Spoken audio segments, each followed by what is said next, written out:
In tonight's Next Time Try This segment, I want to talk to you about sanding blocks. Much like any other tool in any other industry, sanding blocks have evolved over the years.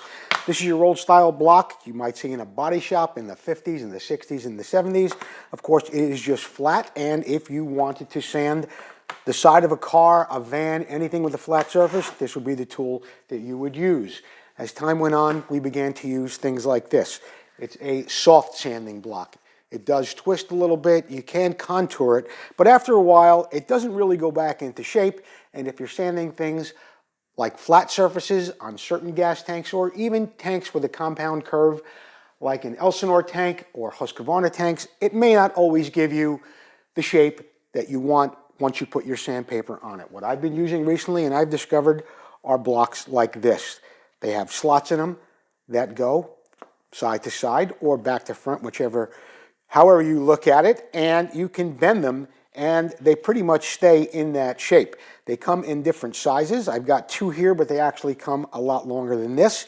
And when you go to put your sandpaper on it, and I like to use a paper like this, 3M with a sticky back, you can put your paper on like this, the paper is going to stay on there, and then you can even back the paper off a little bit. You can bend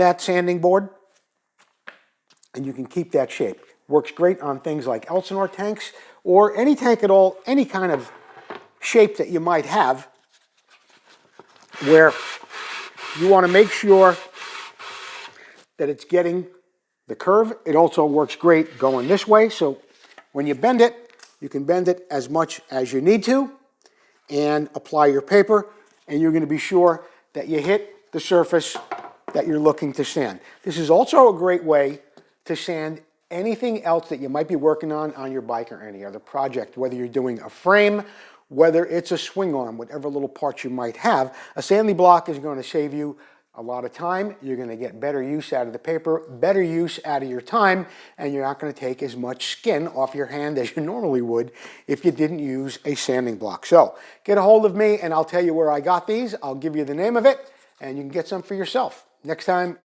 try that.